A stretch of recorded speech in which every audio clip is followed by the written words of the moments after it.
Welcome to The Real Math of Business with Eleanor Bennett, where you plus this podcast equals better decisions. I'm Eleanor Bennett, speaker, author, and leadership expert. I work with chief executive officers and chief financial officers really to help them create universally investable companies where people serve people and the math just works. This week, I'm chatting to Claire Gray, but first, here is my thought-provoking question. My thought-provoking question is, what do you have clarity about now, 2/3 of the way into the first quarter of the year, that you didn't on the 1st of January? And how will that accelerate or elevate your year? Now, how this came to be very briefly was, I love to plan. I love at the beginning of the year having a plan, having a vision, and really getting that clarity for the year ahead. For me, that is highly motivating. So I actually do my planning for the current calendar year between October and December of the year before. I find it very grounding, I find it very clarifying, and it allows me to make sure that I've got resources and everyone in the right places. So the year started, and, we're recording this on the 27th of February, and I've just got clarity. In fact, I got clarity on Monday night. I was in a hotel room because I was doing some work out of town, and I had some space to myself and some empty space in the form of the hotel room. And everything, it was like all of the chinks just came into spot, and I went, oh, there it is. And I've got to tell you, how I feel now compared to how I felt at the beginning of the year with respect to what the year is going to look like ahead, is completely game changing. Where I thought I had clarity earlier on in the year, I have absolute laser focus and clarity for the year. I can see how I am going to move faster, and I can see how I'm going to move better. So it's not only going to be more efficient, but it's going to be more effective. And I think most importantly, when I say the word efficient, I now have greater clarity on what not to do, which for me, as someone loves to do all of the things, saying no to things or knowing what to stop doing is really hard for me. So I guess, why am I suggesting this as my thought-provoking question? What do you have clarity about now that you didn't on the 1st of January? And how will that accelerate or elevate your year? I want to give you permission to change your plans. Plans are not about putting your feet or your hands or your brain in a mound of cement and saying this is how it's supposed to be. It is not about taking control and executing that plan without deviation. The purpose of a plan is about clarity. It's about your ability to move forward in a friction-free way. I thought I had it in January, and I think it's totally okay that we're now sitting here on the 27th of February and I feel like I've got it. I wish you clarity, and I wish you speed, and I wish you a really successful year. So I hope that this question is helpful for you. And now to our chat with Claire Gray. Well, it's an absolute pleasure to welcome the incredible Claire Gray to the podcast today. Claire is a leadership and team performance expert who helps leaders and organisations create the conditions where people genuinely thrive. With more than 20 years' experience across Australia, New Zealand, Asia and the UK, Claire has partnered with scale-ups, established corporates, government agencies and not-for-profits to build capability, strengthen culture and lift performance in meaningful and sustainable ways. As the founder of Thriving Culture, Claire works closely with CEOs and leadership teams to embed purpose-led cultures, deepen accountability, and create workplaces where people feel connected, supported, and inspired to do their best work. Claire, thank you so much for being here today. Thanks so much for having me. Now, to be perfectly honest, when I was preparing for this, I kind of knew I don't really prepare too many questions. Like, this is going to be a really organic, hopefully fun conversation. And I thought I was going to go somewhere for my first question. And then something in one of your more recent articles caught my attention, and that was your big word. Now, I love big words. I do a big word, and then I do a big word for each year. And what caught my attention was when you were doing your reflections of last year, and you said your big word for 2026 was optimization. And I love that word. Like, for me, I get so excited this year, and that's related to some of the work that I'm doing at the moment. But what I know about big words is that everyone has a different interpretation of what the word means to them. So I would love, so we can kind of just jump straight into you and learn a little bit about you, what makes you tick and where you're at. I'd love to know, what does optimization mean for you in 2026 as a guiding light as your big word? Yeah. So it's an interesting one. Like I was doing a real reflection, especially over the last few years. I've written a few books. I've, started a podcast, the Thriving Leaders podcast, and, delivering all different types of programs and always introducing new things. And so myself and my team, I realized that this year wasn't about more. Like, I feel like often we're like, more, more, more. Like, that feels like, what's the next thing? And I do get excited by the next thing. And I've got ideas percolating. But what I'm trying to do is actually consolidate, which actually doesn't sound very exciting. Optimization sounds way more exciting. But it's more about, like, what do we have? How can we make it even better? Like, for example, I'm absolutely loving my podcast, which I don't know why I thought it was a surprise. Like, I love coaching. I love having conversations with people. I love learning. So it probably wasn't a huge surprise that doing a podcast was going to be super fun for me. But it's like, how do we make that even better? And so how do we optimize, whether it's our processes, how can we use AI to be more efficient, but how do we actually deliver really quality output for our clients every time? And so we are always looking at the one percenters, the marginal gains, but I think it's, really how do we consolidate to make our lives, smoother and more seamless? I love that. So much of that resonates, especially the need to do all the things and all of the great ideas. I love Yeah. it so much. I love what you said. It's not about add, add, add. Um, I'm curious, as you know, we're kind of almost a quarter through the year already. How Mm. are you, like, I find it really hard to strip things back. So, Yeah. to kind of balance that tension or that duality between new idea, growth, hey, what about this thing, particularly when, we're AI tools, being thrown at us all the time. I'm Mm. curious about, as the year has progressed, how have you managed that kind of stripping back, that refining, that peeling back to figuring out what are we actually optimizing and why is that the best thing for us? Yeah. So I'm only 1 month into work this year. So I, like, even this week said Happy New Year to someone. And I was like, oh, I probably shouldn't, because I took a 6 week break. Yeah. But having said that, we got together with our team, with my team. We did some reflections at the end of last year, but we actually got together to work out, well, where do we want to optimize? What are the things that we really want to double down on? And Mm. what are the systems and processes that we want to improve? And we use Asana. So we've actually kind of got a project plan around what that kind of looks like, because when you say we're going to optimize everything, it's so Mm. overwhelming. But how do we actually chunk it down and work out, okay, what's the focus each quarter, but also kind of breaking it down on a month by month basis and who's doing what?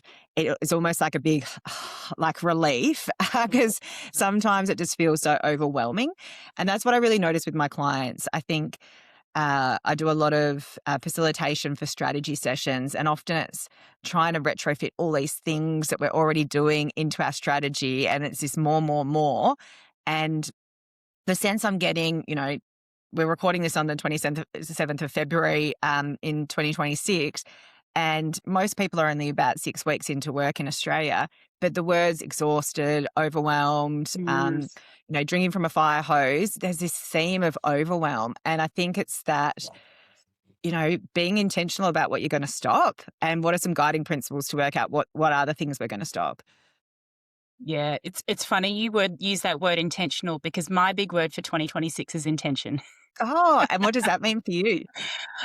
So that means, so interestingly enough, that was my word back in 2020 or 2021, and Mm. how it's different, because I was kind of thinking about this in preparation for this conversation. So my big word for 2026 as intention sits kind of within my big word, my big word, which is duality, right? Mm. Back in 2020, 2021, intention sat within a big word of vision. So intention back then was about, I was going to say, being discerning around the things I do for towards my vision, but that doesn't feel enough, because actually what intention means now is being more discerning in the context of the tension that usually sits between duality. Yeah. So even when we think about the real math of business, and so what we believe in our business is we want to create universally investable companies where people serve people and the math just works. So that tension or that duality between people and math, and there's a real tension, I've no doubt, and I want to hear about your experiences dealing with that tension. Um, for me, intention for 2026 is about dealing with the tension that sits within the dualities that we face everywhere. Mm. Right? And then that kind of goes even to a really meta level with the left brain, right brain tension, playing Yeah. within. I know you've got a lot of finance experience as well with your background, yet you've also got a behavioral science degree. So you, no doubt, are doing left brain, right brain all of the time. So how do we be really intentional about how we do business in the context of that duality? That's what intention means for me this year. Yeah. And it's interesting. I love the duality of and how you've kind of focused on that big word around intention. One of the things, and it's a really little thing that we do in my team meeting on a Monday at the start of the week, is we say, what's the one most important thing you have to achieve this week? So that we actually do get really focused on what's Yeah. important. But what's your intention this week to achieve that? So it could be about focus. It could be calm. It's sort of like a quality that we want to bring, but it's like, how can we be more intentional? And it's actually really hard to come up with one thing each week because you're like, oh, and I've also got to do this and I've also got to do that. But it's like, Yep. actually, no, what's the one most important thing? So even like building those little rituals as a team can be really useful too. 100%. And I'm guessing it's so funny that you say it's so hard to just say one thing. I'm Mm, guessing you've referred to the fact that you do strategic workshops with organizations. I mm. imagine that challenge is so hard. Like if I think about the experience of facilitating sessions, nailing people down to one thing is so hard. That's usually when they go, I'm going to stop writing in pen. Let me just get my pencil because they're Yeah. so scared to commit, right? Yeah, Tell me, 100%. I'd love to hear how that plays out in the work that you do. Yeah, it's super interesting. Like on Monday, I facilitated an executive team session where they needed to make a really high stakes decision. And it's a decision that's been sort of been thrown about for over a year, but they haven't made a decision on it because there's, consequences depending on what choice that they make. Right. And we had a 5-hour meeting, and for the session, and by 2 hours in, the executive team had reached a decision. There's still the complexity for the next 3 hours and heaps of work to do to actually execute on it and make because there's so many different scenarios that will play out. But at the end of the session, we reflected on what do we learn as a leadership team about making high stakes decisions? Because I think that reflective process is really important. And the things that they came up with was really around uh, the preparation that went into it. So, the pre-read, often we load so much stuff onto people to pre-read that it becomes overwhelming and it's not necessarily meaningful. So actually curating what the right things were so that Right. everyone was on the same page. We actually gave everyone half an hour even though everyone had done the reading, to really consolidate their thinking, and we gave them some questions to come prepared to share their view on beforehand. And just getting everyone to do those things, we were able to work out where the team was really aligned and where they weren't really, really quickly. Mm. And so I think often when we're trying to decide on, what the strategy is, what's the decision we're going to make, we have very circular conversations because we're getting all our different viewpoints in. We're kind of processing it at the same time. And I think sometimes we need to, it goes back to this left brain, right brain, because people are going to process things differently. You kind of need to create a bit of a framework or a process to be able to have that healthy, challenging debate as a team, rather than it just being a really robust conversation where we haven't reached a decision. We're still kind of sitting in limbo, because I think that happens a lot with teams. And it's so interesting that you've just created a distinction between a robust conversation and decision making conversation. And I Mm, think you're right. Like, I think it's getting really pointy on what is the purpose of this conversation. mm, Because to have a purpose can be simply to have a robust conversation. That is 100% mm, okay. But if the purpose or the need is to make a decision, having a robust mm. conversation and leaving going, we've had a robust conversation sometimes isn't that useful. Mm. Yeah, so I think being really purposeful or intentional about what is it we're here to do. But I'd also think I've got a model around having healthy debate, and it starts with diagnosing the problem and actually everyone getting clear about what the problem is we're trying to solve. And that often takes longer than you expect. People feel like they're on the same page and they're actually not, because there's obviously potentially multiple challenges, there's interlinked and interdependencies that happen, but actually diagnosing the problem. And then going into the dialogue where you ask questions, you listen to learn, and you share your perspective. And then working out, well, how are we going to decide, and what are our guiding principles to decide? But then how do we actually dedicate and get really committed to be a united front about what's been decided? And so that's okay if we're only going to have the dialogue part, but be intentional with that. Or is it that, we've only got time to really work out what the problem is that we're going to solve, but we're going to put some time and boundaries in place to actually have the conversation so we can reach a decision.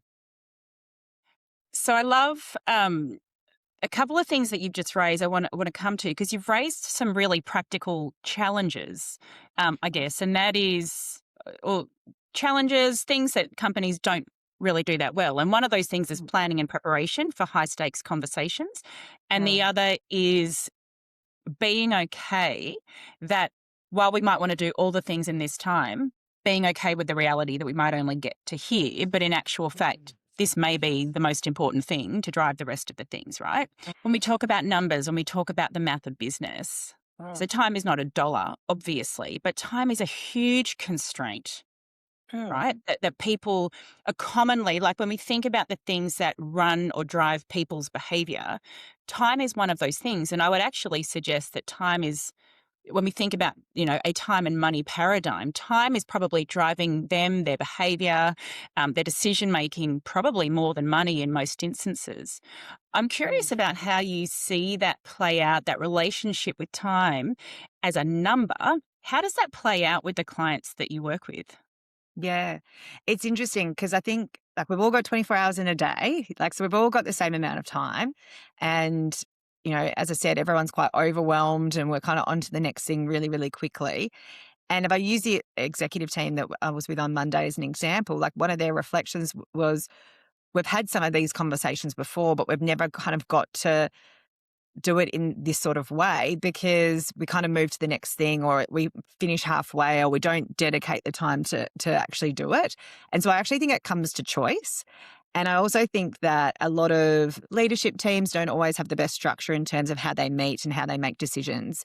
And I think actually talking about, and this probably comes to this duality between people and numbers, is that we actually need to talk about how we're working, how effectively are we working together? How do we make decisions as a team? Are we always defaulting to the CEO or waiting till, the most senior person in the room has shared their view?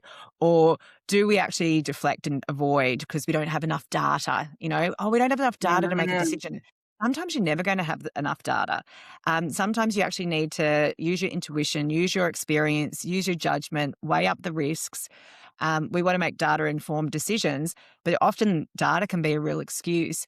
And so I do think that actually being quite intentional, around and making choices about where we spend our time as a team.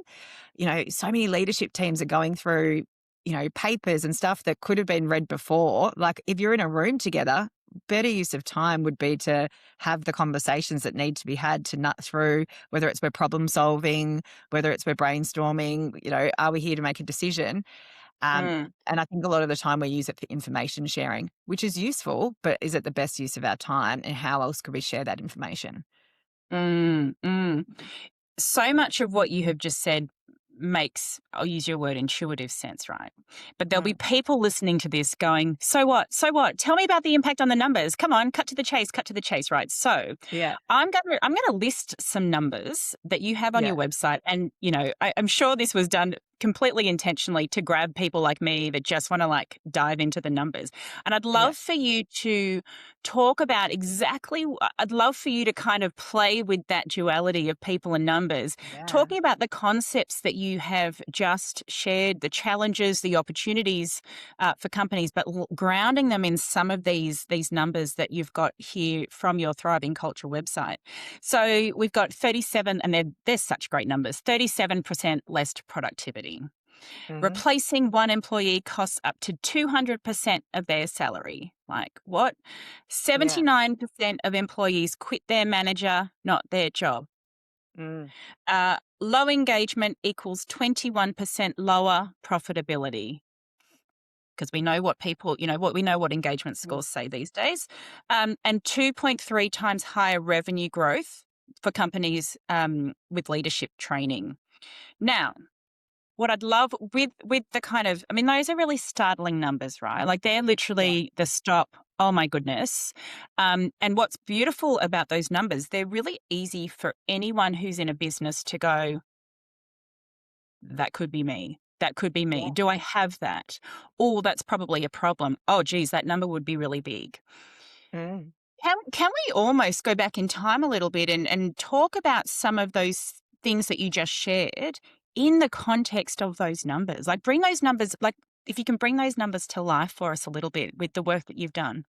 Yeah, definitely. So it's one of these things that I personally grapple with a lot because a lot of the work that I do in leadership and team development, can feel intangible. It's like, well, what's the return on investment? And, in all of our programs, we kind of measure the capability uplift from at the start to at the end to see what that Yeah. uplift is. And then to then actually equate that into, well, then what does that mean if, for example, you know, I did a recent emerging leaders program where there was like a 50% uplift in, facing into difficult conversations. There was like a 48% uplift in being able to give feedback. There was a huge uplift, I think it was 38%, but it might have been slightly higher, on accountability and holding others accountable. And you think about all the conversations that don't get had and how unproductive we get because of that. And it's hard to put a number figure on what that dollar is. So, on my website, we've drawn on a lot of research around that. But you think about the frustrations that you have as a leader every day, whether that's, someone's, made the same mistake, but maybe I didn't actually have a conversation with them. So how are they to know?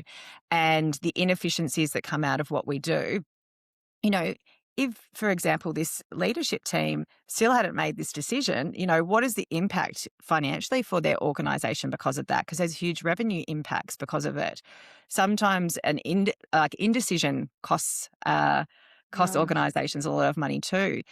And so what I think is quite interesting is that we often talk about these things so separately.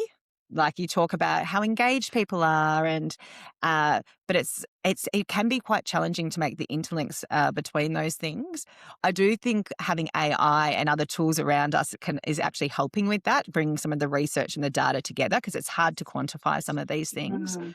But I even had a situation where we're talking about purpose at a senior leader forum, and one of the board members that was there said, you know, uh, shareholders don't care about purpose. And it was sort of like this mic dropping moment because we know that if people feel more connected, both to the organisation's purpose, to meaningful work, to their team's purpose, they're going to be more engaged, they're going to be more productive, they're going to have better conversations with their clients, which, there's revenue that links to as well.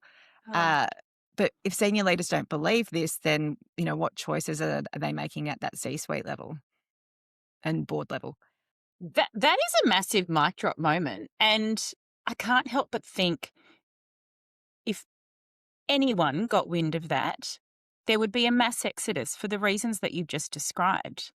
Mm. Because if the shareholders don't care, then if I'm an employee, why should I care? Yeah. Like, how do I have skin in the game as an employee? Mm. When we think about how much blood, sweat, and tears and energy that we give to our employees, how do Yeah. we bother doing that if the people, I'll say at the top, and that's not right because we're not talking about hierarchy, but if the shareholders, the owners of the business, don't care about purpose, then I've got Mm. to be asking the question, why the heck does the company exist? Yeah. Yeah. Exactly. Wow. And look, like to that leader's credit, they did kind of re-clarify what they had meant by that and Mm. whatnot. But it was shocking, and I do feel that uh, we need to realize that employees need to feel connected. But what I'm also hearing on the flip side with a lot of business owners and big businesses as well, they're feeling like there's a real entitlement culture with employees as Mm. well. And so there is this tension too around, I guess, the employee experience and what that actually looks like. It is really hard, and there are a lot of conversations that I hear and a lot of catchphrases that I hear that I kind of roll my eyes at. Like even my 13-year-old daughter said the other day something to the extent of, and I'm paraphrasing, the robots are going to take our jobs. And I'm like, Mm. that is a load of crap. So this was on our way to school, and I was like, I'm Mm. sorry. I said, I hear that all the time, but Yeah. it's a bunch of nonsense.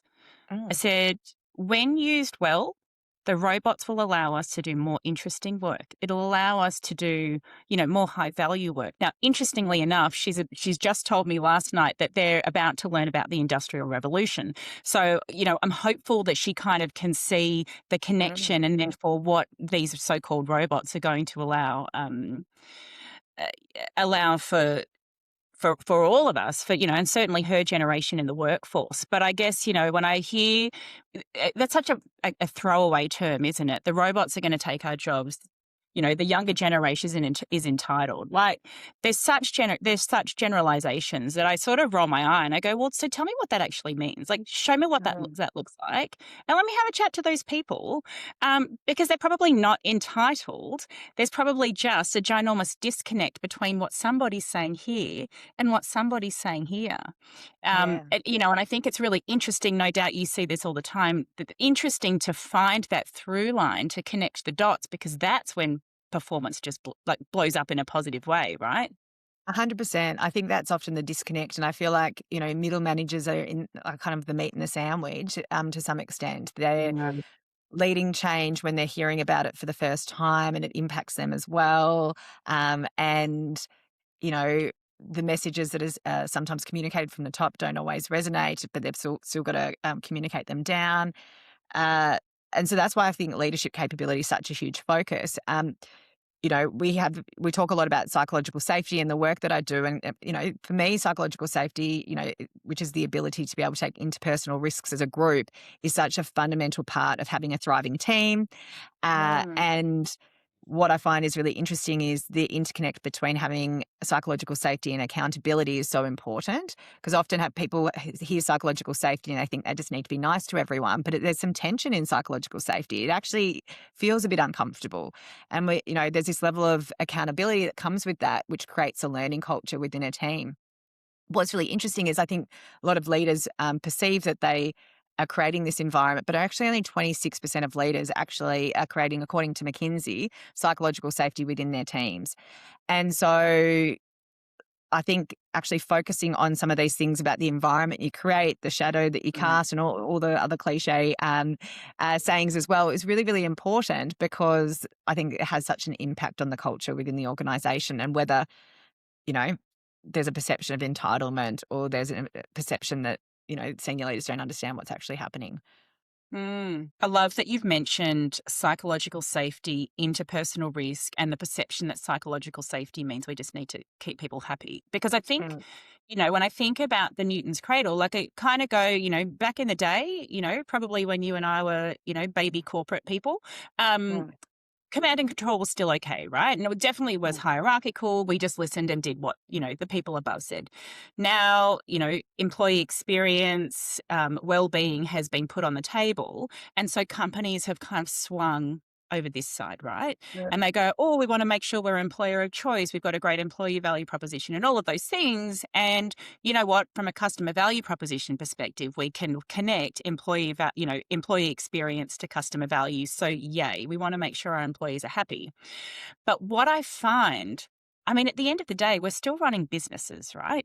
We're not Yeah. here to give handouts when we run businesses. So I really, and what I find is that leaders often struggle with that idea that, oh, but we Mm. can't have that conversation because, that will make them unhappy, or our engagement score will go down, or they feel kind of hamstrung to be Mm. able to have those difficult conversations, or introduce, you use the term interpersonal risk into the workplace. Can you talk a little, because I feel like that, as a pendulum between, Mm. maybe back in the old days, and now we're here and we're trying to get somewhere in the middle. And I think it's not being able to introduce that idea of interpersonal risk in a psychologically safe environment.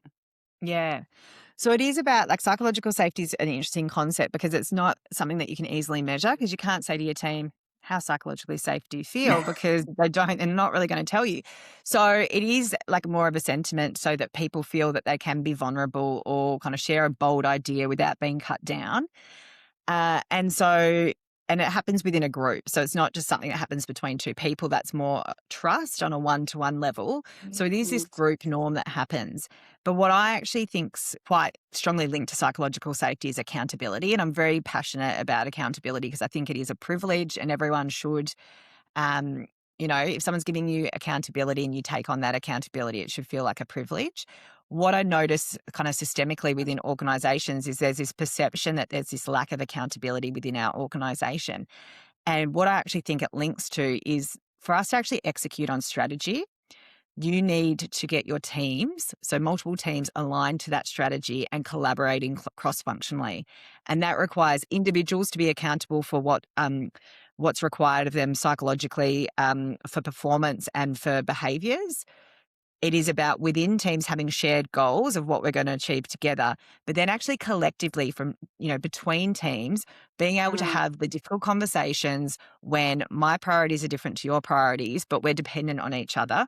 So how do we actually reprioritize and collaborate to work out how we're going to do what so we can actually execute together? And I actually think that's one of the missing puzzles in actually having a thriving culture within an organization is that cross functional collaboration. I personally feel like since COVID, it's driven further silos. I think that we're required more to work across boundaries within organizations and not within structures as we used to. But mm. because we have anchor days with our team where we come in on a certain day so we can collaborate with our team, which is great, to a certain extent, but maybe you're on a different day to your key stakeholders or clients. And I actually think we need to think differently about how we collaborate and get work done. Uh, and we can also over collaborate as well. So I think that's can be a risk too within teams. So how do you know you've got it right?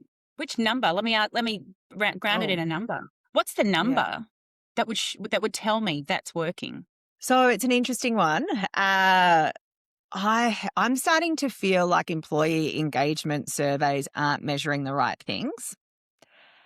I think that the questions we're asking can sometimes not be helpful. So I think, if you'd asked me maybe 2 years ago, I probably would say, oh, it'd come through in your employee engagement results, which would then reflect into, you know, profit because we're able to execute on our strategy and X, Y, and Z. What I'm finding is that there's a few different things in terms of, well, what I'm hearing with my clients about employee engagement results. You know, a lot of employees are skeptical around privacy of where the data goes and so they might not share what's required.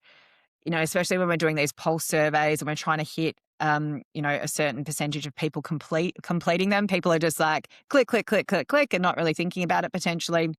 Yeah. But also, like, what does the question really mean?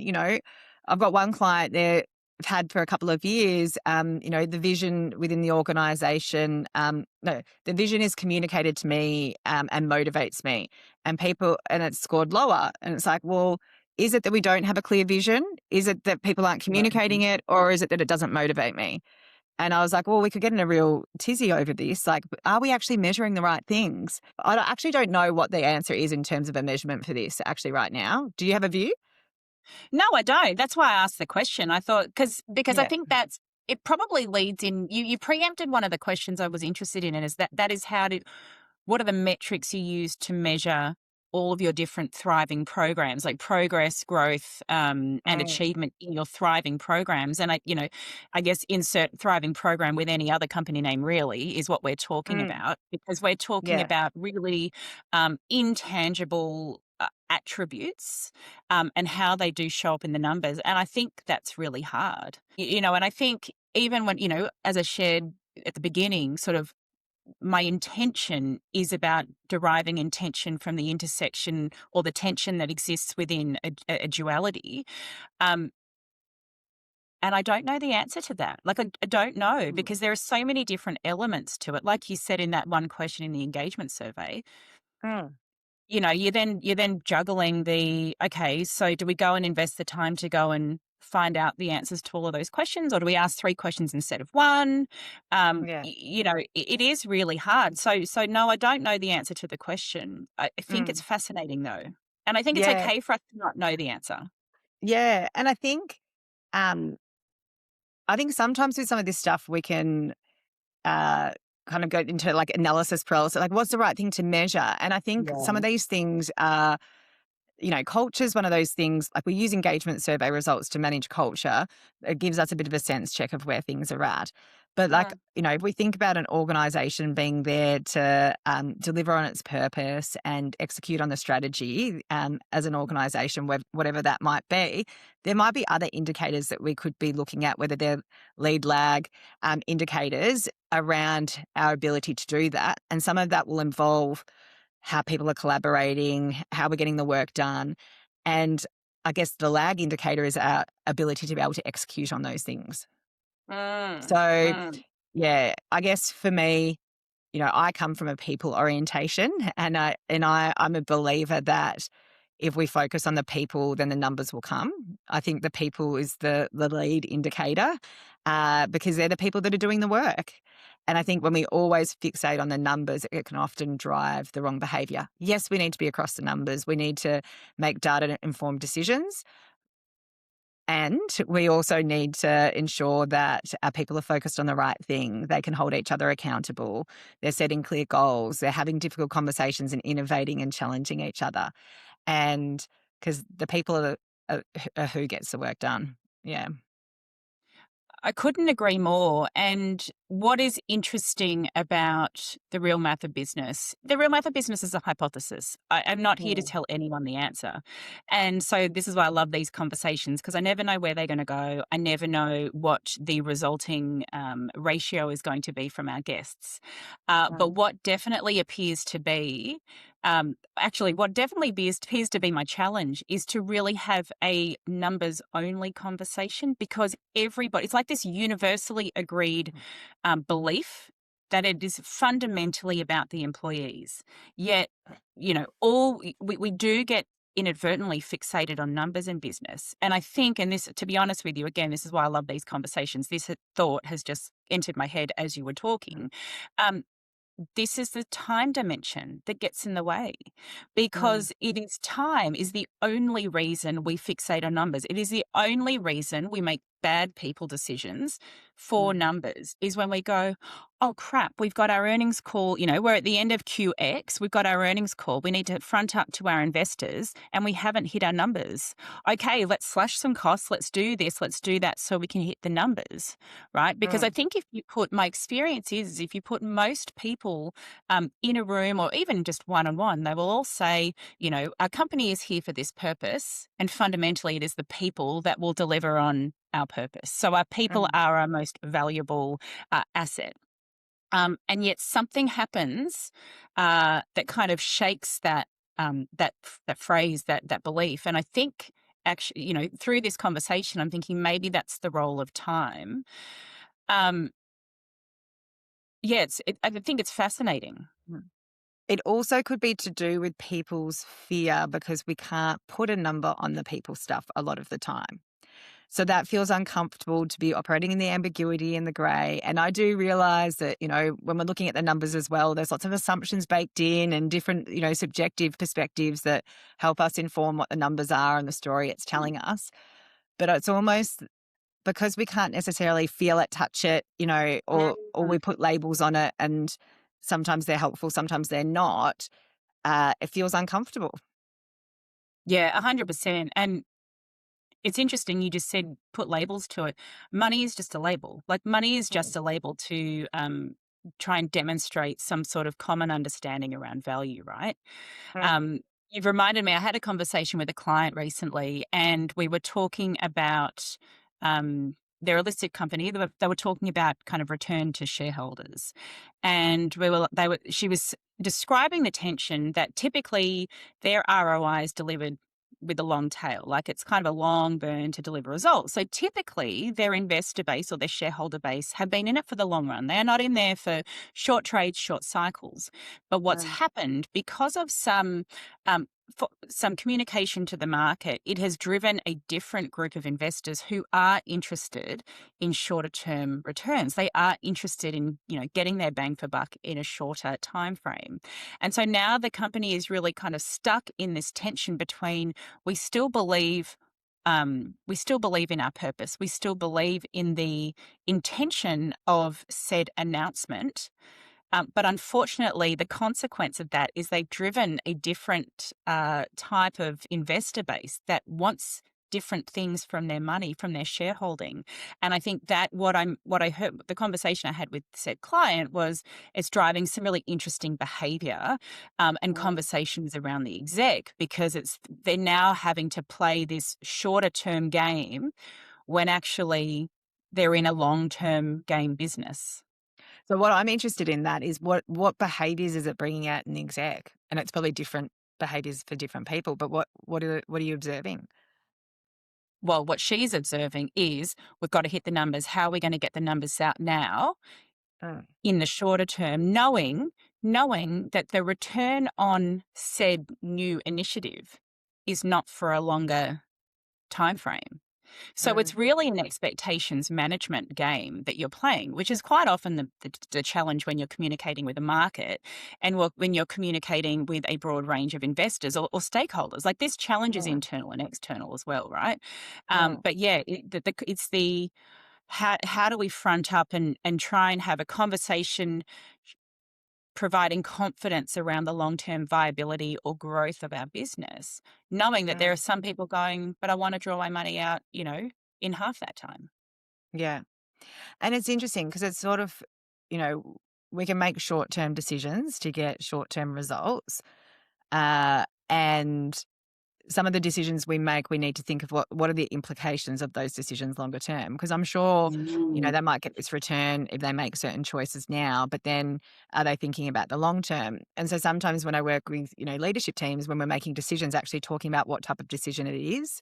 And Ah, I can't remember who told me this, but I learnt it recently. Like, is it a hat decision? Is it a haircut decision? Or is it a tattoo decision? So, like, a hat you can just easily take off, so you can reverse it very quickly. A haircut, you can wait a while and it'll grow out, but a tattoo is very permanent.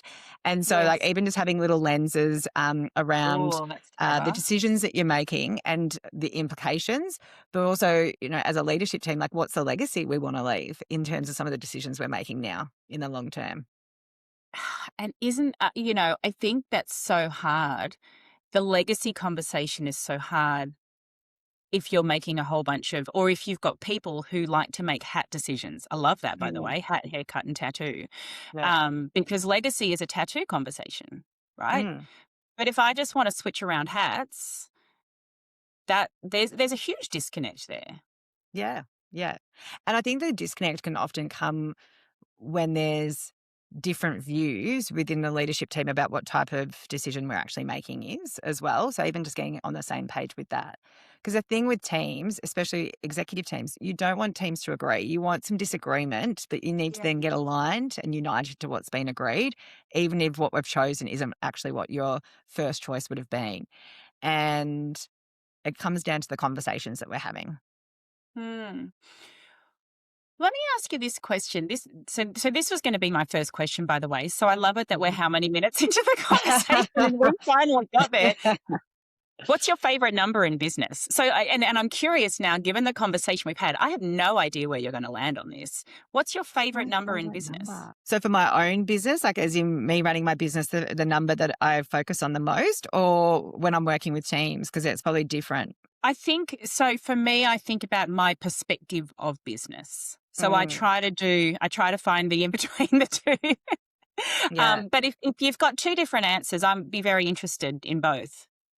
Yeah. So we're actually going through a process with our optimization around reviewing what our magic numbers are, but we have some magic numbers that we track Yeah. in terms of um, lead and lag indicators for our business success.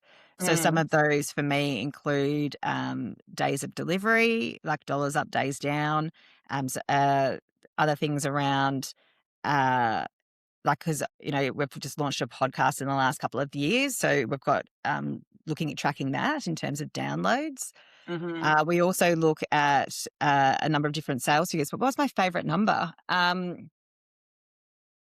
Never really thought about it. I think my favorite number in my business is probably to do with like reach and impact that I'm having. So we've got a number of different Mm. data points that we use for that. Because for me, it's probably about impact, but that's to do with purpose for me. What is my favorite number in with leadership teams is probably to do with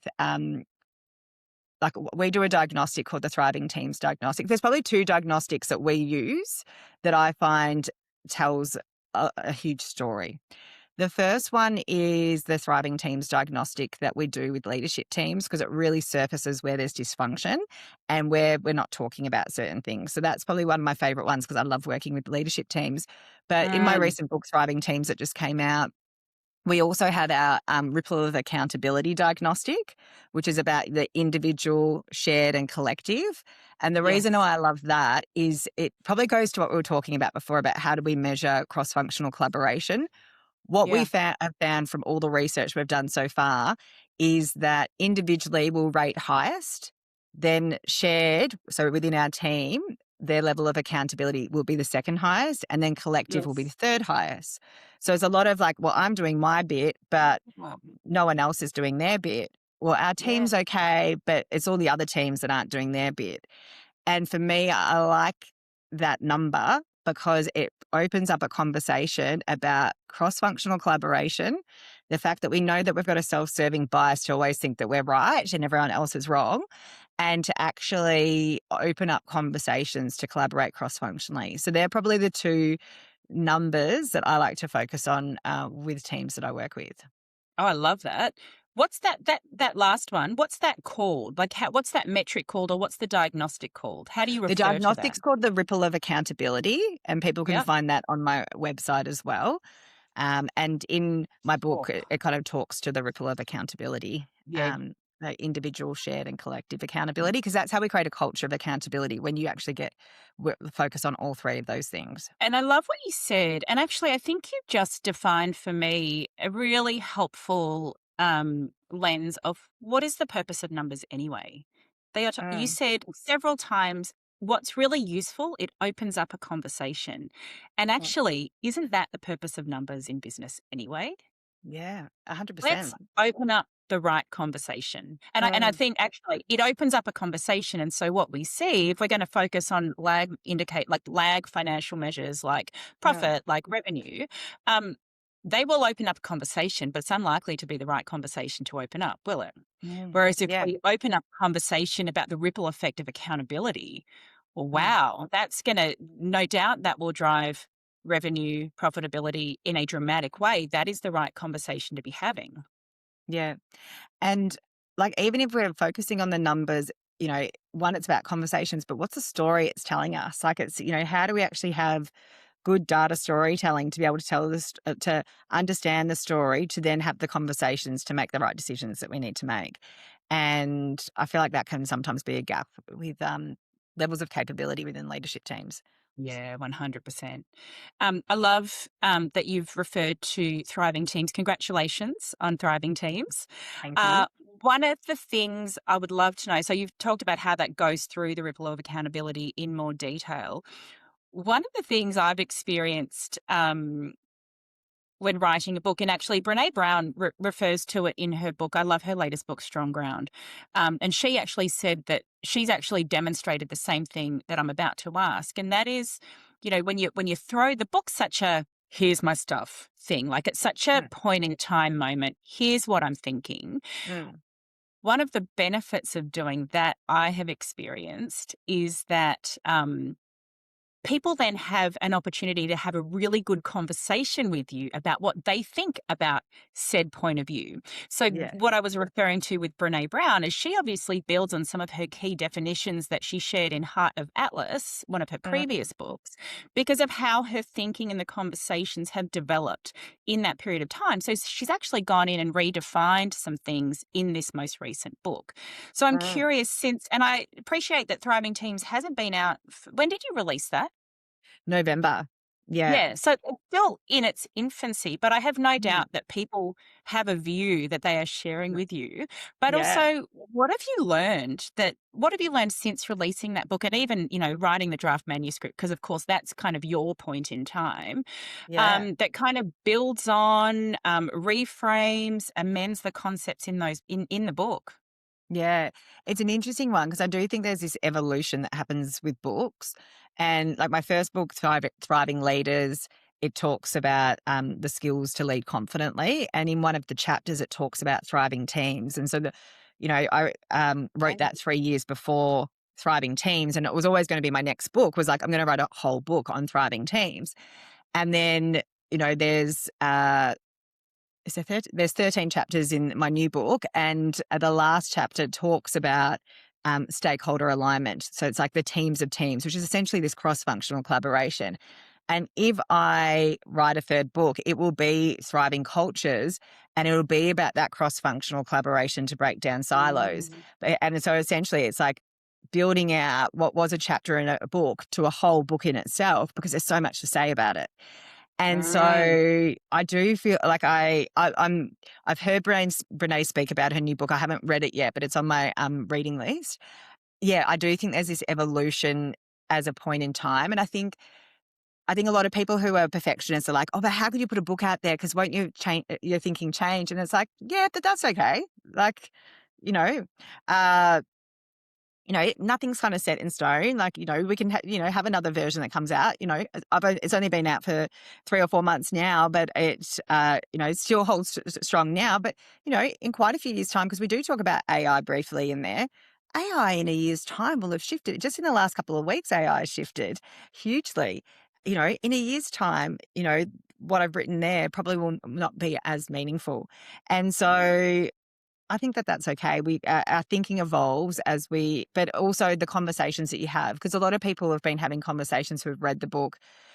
So whether that's CEOs, managing directors, or kind of CPOs, like the heads of people, a lot of what they're focusing on is this one team mindset. So, like, how do we have this one team mindset as an organization rather than, thinking that my leadership team's my first team?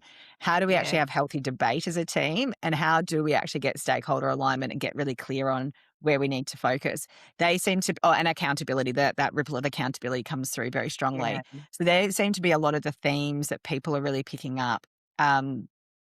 Probably the one other is just about connecting people to purpose, but like, how do you actually tangibly do that as a Yes. leader? So that's what people are have picked up from it. But there's other things that are spoken about as well in the book. But it's all about what resonates with people, and I guess the conversations from that will help refine my thinking for the third book if I Mm. write the third book. Yeah, got to write a trilogy, don't you? No, sorry. What's fascinating, as you were talking then, I was like, optimization, like this word optimization. Oh, yes, optimization, optimization, optimization. Like, I, Mm, I don't know if that's an accident. I don't know if that was intentional, but I'm mm, thinking about all of those things that you've just described, stakeholder alignment, ripple of account.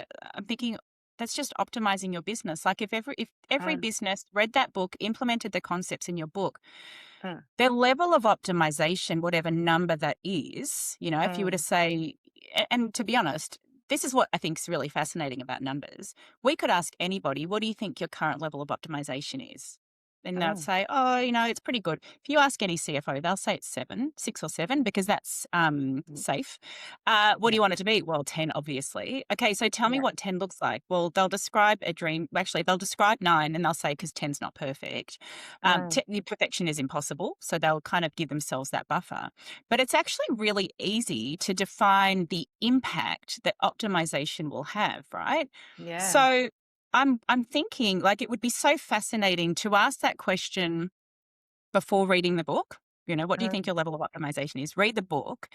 What do you want your level of optimization to be? And what do you think the impact could be if you implemented these concepts? Like, it's when we talk about numbers and the myth behind numbers and the confusion that often surrounds numbers, and I'm just looking at the definition, the conversation that you need to open up as a result of numbers, that would be mm. a really fascinating thing to do. Yeah, I love that. I feel like that's a really a good mindset to have going into reading a book as well. Like, because sometimes, the leader can be a little bit defensive in terms of what's happening within the team, or whoever's reading the book might, feel, oh no, we're already really performing really, really well. Or actually, maybe we're just a bit complacent. We've been in our roles for a long time. We've always done things this way. And, it's not about changing everything. It is always about, those little 1% optimization improvements within a team so Mm. that you can have really healthy debate. You can get really aligned on what's important as a team so that you can achieve really good outcomes. I actually can't wait. I'm going to actually do that myself. I'm going to get a copy of your book. Yeah. I'm going to ask myself the question at the beginning. Then I'm Yeah. probably going to have a freak out moment at some point in the book where I go, I thought I was here, but I'm actually here. Yeah. Well, the diagnostic will tell you where you are, so you'll get Yeah, a okay. assessment straight back into your inbox. Yeah. Got it. Perfect. And Yeah. then what's possible if I implemented some of these, not all of them, because we can't do all the things at once, Yeah. at the end. I think I'm going to do that myself. I love this idea of the ripple of accountability. I think that in of itself, just based on this conversation, that would be a game changer on for so many businesses. So I love, love, love that. Claire, this has been so good. I've really enjoyed your perspective on things and hearing about your experiences with business. Um, I'm curious about, given the conversation that we've had, No. uh, what would your ratio of the real math of business be? People and maths. So I don't know if my ratio is going to be quite controversial, but I would say it's 80% people and 20% numbers. I think if you focus on your people and have better conversations, the numbers will come. And I know that we want to have impact, but I think if you are working where you're going to focus your time, I think 80% of your time should be focused on your people. Oh, I love that. I cannot wait to be Everyone feels focused on really that. uncomfortable hearing that. Yeah, I love it. I love it. People are going to be like, what? Hang on a second. I do Does she people know in how my business spare time. works? Like, yeah, I do actually. Yeah. Yeah. I love that. I love that. Claire, thank you so much for your time. Congratulations on the launch of Thriving Teams. If people Awesome. want to learn more about you, to hear more from you, or have a call with you to discover how you might be able to help their organisation, what would be the best way for them to reach you? Yeah, the best way, check out my website. So it's www.thrivingculture.com.au. All my contact details are on there. Feel free to give me a call or email me. And we also have our Thriving Leaders podcast as well. So if you want to kind of get more of a flavor of the sorts of things that I think are important, that's the best place. And if you do want to buy a copy of the book and you're in Australia or New Zealand, the best place to get it is on my website because you'll get a signed copy.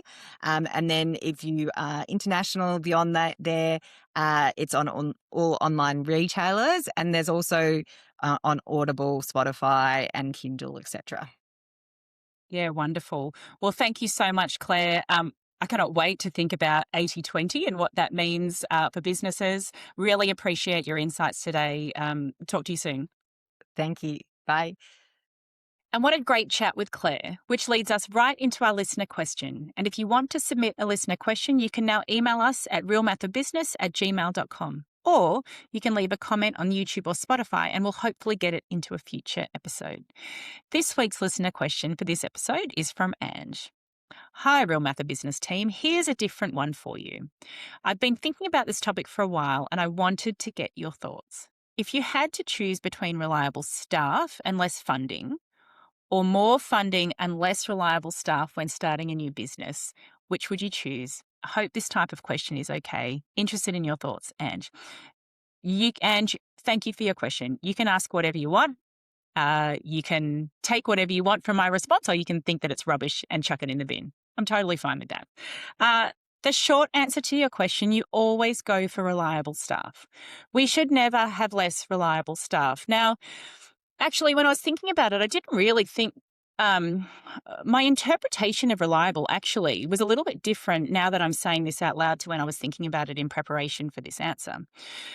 When I first read your question and was thinking in preparation for this, I was thinking about reliable in the context of performance. So when I say we always want reliable staff, we always want staff that perform. Uh, However, reliability in and of itself is a very, very important attribute. It doesn't change my answer, but I guess they say sometimes having underperforming staff that consistently underperform are a lot less easier to deal with with staff that inconsistently perform, right? So anyway, without getting caught up in the word salad, unreliable staff erode your money. Right. So your context that you asked the question was when starting a new business. When you're starting a new business, you cannot afford to bleed money. Unreliable staff will erode your money. They will slow you down, they will stop you, and they will hold you back from making money and delivering on your purpose. Most people start a new business because they've got a problem to solve or a great idea to solve a problem, or it's some sort of, there's a real need to deliver to a cause. Business owners typically have some money to start with, and then they make some money. So they go, great, oh, I need some money. I've got more money. People want my stuff. And so that's when they realize they need people. The thing when we're bringing on people is just remembering that they need to deliver value and you need to get a return on investment. That is not the same as thinking about money in terms of, people in terms of a money conversion machine, but they should be able to deliver the value that you need from them. It is not about filling bums on a seat because that is simply a waste of money. So what we're talking about here is not a performance management situation, which quite often is the bums on seats versus the cost of transition to a new employee. What we want to be talking about, if we've got a new business, how do I know how to make the right hiring decision? There is a book that I love by a guy named Dan Martell. It's called Buy Back Your Time. He has a really interesting philosophy to this. He says when you start a business, you naturally do things yourself. And so you kind of do all of the things. And then as you build and you put your product out in the market and people love it and buy it and all the rest of it, that's when as I said before, that's when you realize you need people.